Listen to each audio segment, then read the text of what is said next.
உலக கால்பந்து ரசிகர்களுக்கு சொர்க்கபுரியா மாறிட்டு இருக்கு ஃபிஃபாவோட கிளப் வேர்ல்டு கப் போட்டி. ஆனால் ரொனால்டோ ரசிகர்களை பொறுத்த வரைக்கும் அது ஒரு சோகமான நிலையில தான் இருக்காங்க. அதுக்கு காரணம் என்ன அப்படின்னா, அவர் சார்ந்த கிளப் அணியான அல் நசர் அணி இந்த போட்டிக்கு தகுதி பெறல அப்படிங்கிறதா. ஸோ இப்படிப்பட்ட சூழல்ல ரொனால்டோ ரசிகர்களுக்கு உற்சாகம் அளிக்கும் விதமா ஒரு புதிய அறிவிப்பு அப்படிங்கிறது வெளியாகி இருக்கு. அதாவது அல் நசர் அணிக்காக தான் இனி அடுத்த 2 ஆண்டுகளில் ரொனால்டோ விளையாடுவார் அப்படிங்கிற அறிவிப்பு வெளியாகி இருக்கு.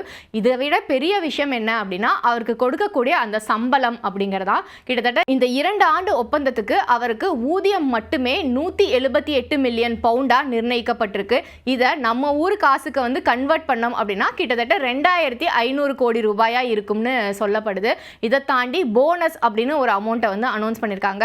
இது முதல் ஆண்டுக்கு மட்டும் பார்த்தோம் அப்படின்னா கிட்டத்தட்ட நம்ம ஊர் காசுக்கு 300 கோடி ரூபாய் இருக்கும். அதுவே அடுத்த ஆண்டும் இவர் இந்த அக்ரிமெண்ட்டை கண்டினியூ பண்றாரு அப்படின்னா இந்த போனஸ் அமௌண்ட் ஆனது 450 கோடி ரூபாயா அதிகரிக்கும்.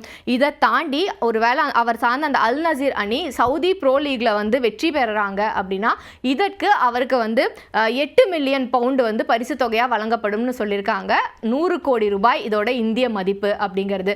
அதுக்கு அடுத்ததா பார்த்தோம் அப்படின்னா ஏஷியன் சாம்பியன்ஸ் லீக் இருக்கு. அதுல அல் நசீர் அணி வெற்றி பெற்றா ரொனால்டோவுக்கு கிடைக்கக்கூடிய பரிசு தொகை அப்படிங்கிறது 60 கோடி ரூபாயா இருக்கும் அப்படின்னு சொல்லப்படுது. இதை தாண்டி இந்த தொடர்களில் அவர் தங்க காலனி விருது அப்படிங்கிறத வாங்கினாருன்னா அதுக்கு அவருக்கு தனியாக 50 கோடி ரூபாய் கொடுப்பாங்களாம்.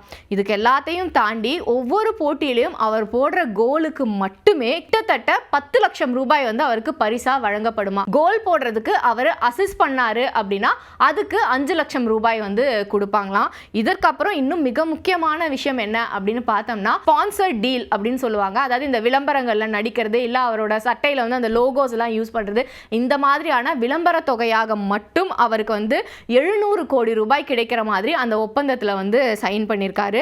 இதற்கு அப்புறமா அவர் ஒவ்வொரு முறையும் பிரைவேட் ஜெட்ல டிராவல் பண்றாரு அப்படின்னா அதற்கும் தனி கட்டணம் இந்த அணி கொடுப்பாங்க அப்படின்னு சொல்லப்படுது.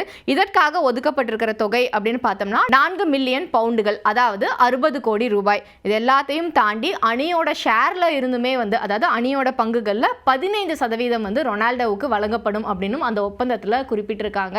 இதோட மதிப்பு என்ன அப்படின்னு பார்த்தோம்னா 33 மில்லியன் பவுண்டா இருக்கு. இது இன்னைக்கு வேல்யூ. அதோட இந்திய மதிப்பு அப்படின்னு பார்த்தோம்னா 400 கோடி ரூபாயா இருக்கு. 2 ஆண்டுகளுக்கு அப்புறம் அவர் அந்த அணியை விட்டு போகும்போது இந்த ஷேர் வேல்யூ இன்னுமே அதிகமாகிறதுக்கான வாய்ப்புகள் தான் இருக்கு. ஸோ இது எல்லாத்தையும் ஒட்டுமொத்தமாக கால்குலேட் பண்ணி பார்த்தா கிட்டத்தட்ட ஒரு 5000 கோடி ரூபாய் அப்படிங்கிறது இந்த 2 ஆண்டுகளுக்கு மட்டும் இந்த கிளப்னால ரொனால்டோவுக்கு கொடுக்கப்பட்ட ஊதியமாக இருக்க போகுது. இதை தாண்டி இவர் இதுக்கு முன்னாடியே பார்த்தோம் அப்படின்னா இவர் தன்னோட ஃபுட்பால் கரியரை ஆரம்பிக்கும் போது மான்செஸ்டர் யுனைடெட் அணிக்காக தான் விளையாடினாரு. 2004ஆம் ஆண்டுல இருந்து விளையாடினாரு. அப்போ அவருக்கு அந்த சமயத்திலே ஒரு பெரும் தொகை கொடுக்கப்பட்டதா சொல்லப்பட்டது.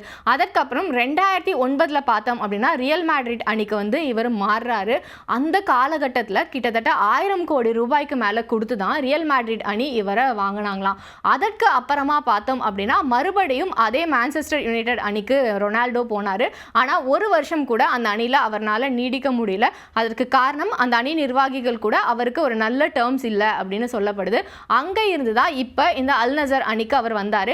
இந்த அணியை பொறுத்த வரைக்கும் பார்த்தோம் அப்படின்னா தொடர் தோல்வி முகத்தில் தான் அவங்க இருந்திருக்காங்க. ரொனால்டோ மாதிரியான ஒரு நட்சத்திர வீரர் இருந்தாலும் கூட, குறிப்பாக இப்போ நான் முன்னாடியே சொன்ன மாதிரி இந்த ஃபிஃபா கிளப் உலகக்கோப்பைக்கு கூட ரொனால்டோவான அணி தகுதி பெறாத சூழல் தான் இருந்தது.